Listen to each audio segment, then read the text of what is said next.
শীতকালে কিন্তু ট্যাংরা মাছ খেতে ভারী মজা। এ সময় ট্যাংরা মাছের চর্বি হয়।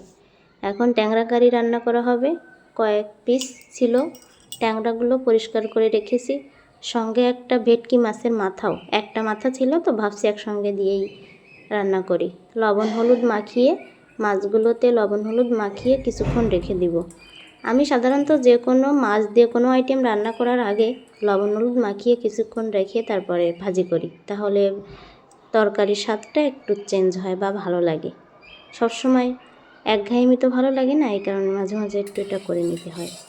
এরপর কড়াই যখন গরম হয়ে আসবে তখন পরিমাণ মতো সরিষার তেল দিয়ে ভালোভাবে একটু নেড়ে নিব।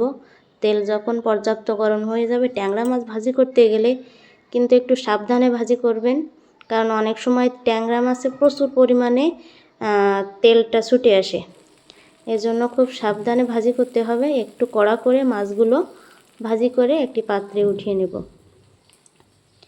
ট্যাংরা মাছ খেতে কিন্তু ভারী মজা, যারা খেয়েছে তারাই জানে কেমন লাগে খেতে। এরপর যে মাছের মাথাটা ছিল সেটা একটু ভেজে নিলাম।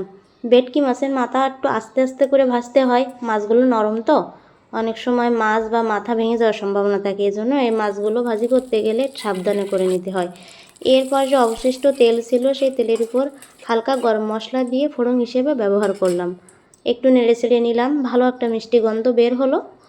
এরপর আলু লম্বা লম্বা করে পিস করে রেখে দিয়েছিলাম সেটা দিয়ে দিলাম, দিয়ে আলুগুলো একটু ভেজে নিব।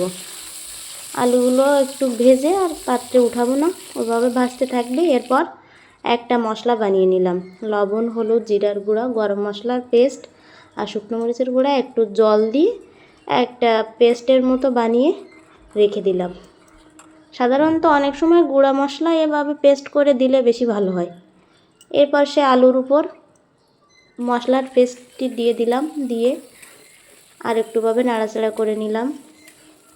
হালকা জল আছে তো মশলার সঙ্গে, আর এক্সট্রা জল দেওয়া লাগবে না। এভাবেই কিছুক্ষণ ভাজিয়ে নিব। উপর থেকে একটা তেল তেল ভাব চলে এসেছে, দেখতেও চমৎকার লাগছে।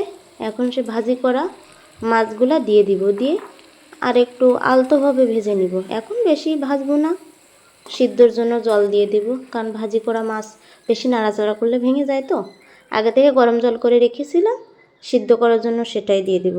আপনাদের সুবিধা মতো ঠান্ডা জলও ব্যবহার করতে পারেন, তবে গরম জল ব্যবহার করা ভালো। গ্যাসের তাপ বাড়িয়ে দিলাম, জল ভালোভাবে ফুটে আসলে সিদ্ধ করার জন্য 10 মিনিট ঢাকা দিলাম।